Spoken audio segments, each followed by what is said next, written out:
Hello po mga katropa, welcome po sa Chef Angel Kitchen.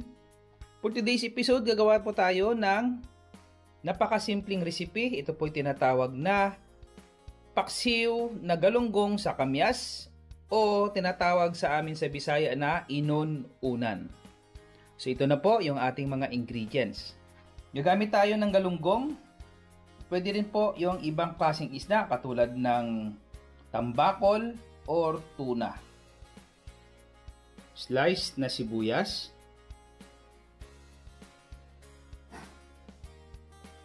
bawang, julienne cut na luya, at siling pangsigang or green long chili.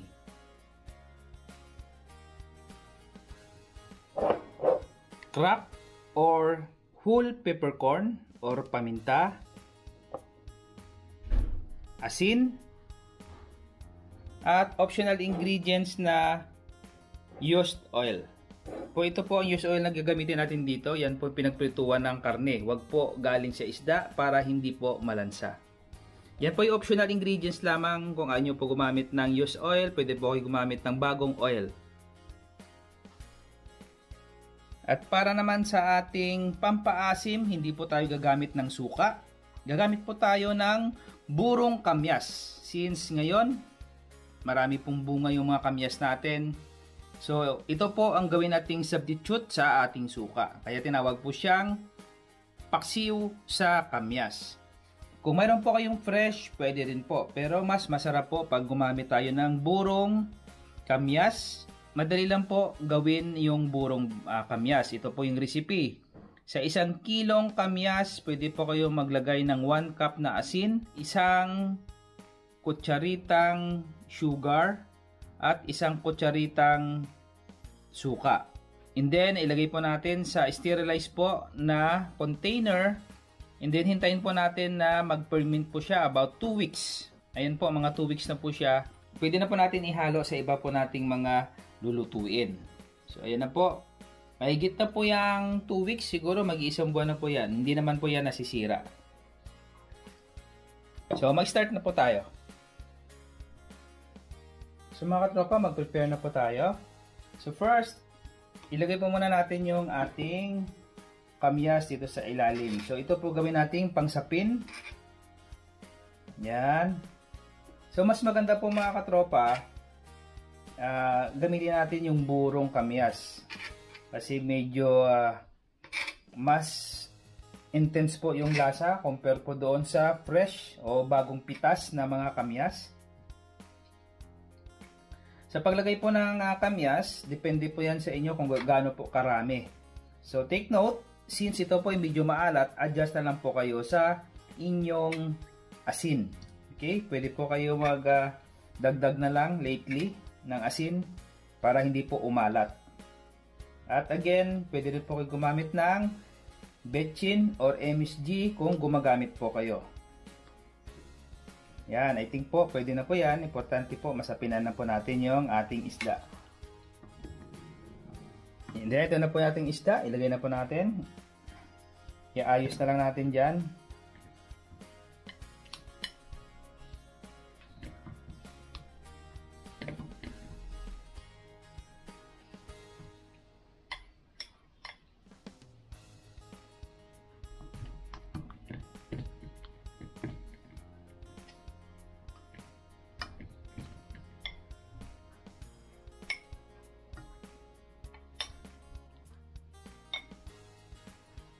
Yan.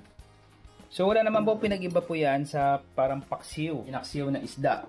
So since ang pagkakaiba lang po ay instead na suka, gagamitin natin ay itong ating kamyas. So ilagay na po natin sa taas itong ating mga ingredients pa po. Katulad nitong ating luya, bawang, yan, ating sibuyas,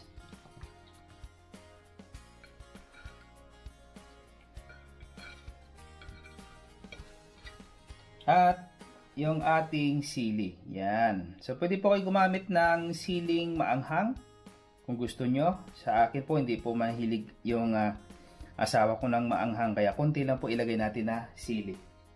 Maglagay po tayo ng asin, alalay lang po muna kasi pwede naman po tayo maglagay mamaya kung medyo matabang pa.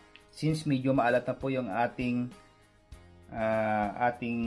kamyas, konting asin na po muna ang ilagay natin. Yan. Ito, yung iba po, hindi naglalagay ng paminta. Ito po, pwede po tayo maglagay ng paminta para may konting kagat. Yan. At the same time, pampabango na rin po yan. And then, maglagay po tayo ng tubig. Siguro sa mga ganito, tansyahin na lang po natin. Mga 1 cup siguro ng tubig, pwede na po yan. Yan.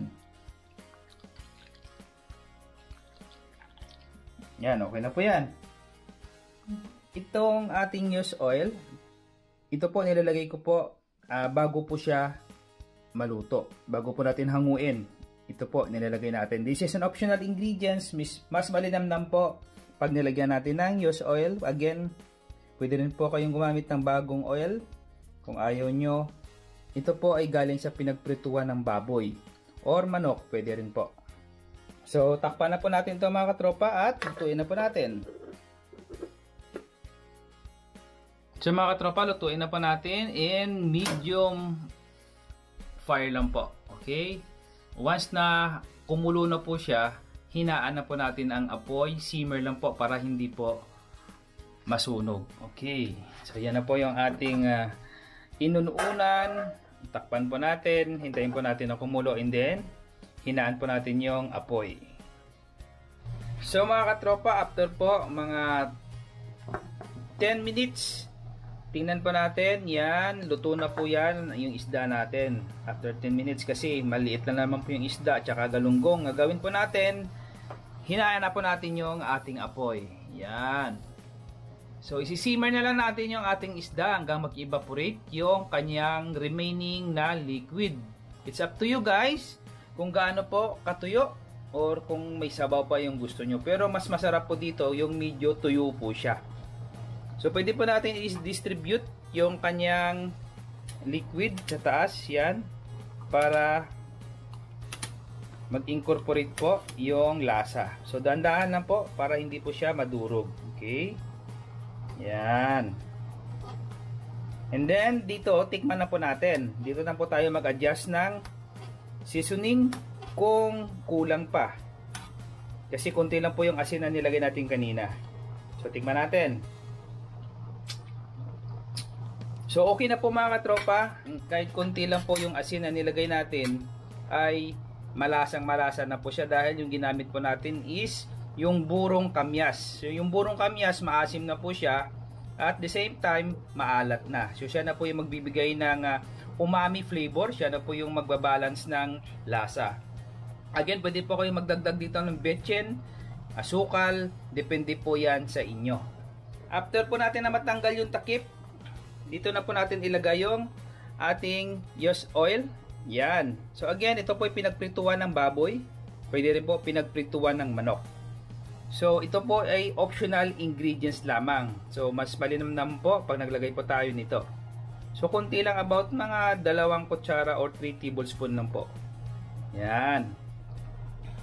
So hayaan na lang po natin yan na mag-evaporate on cover kasi luto naman po yung ating isda.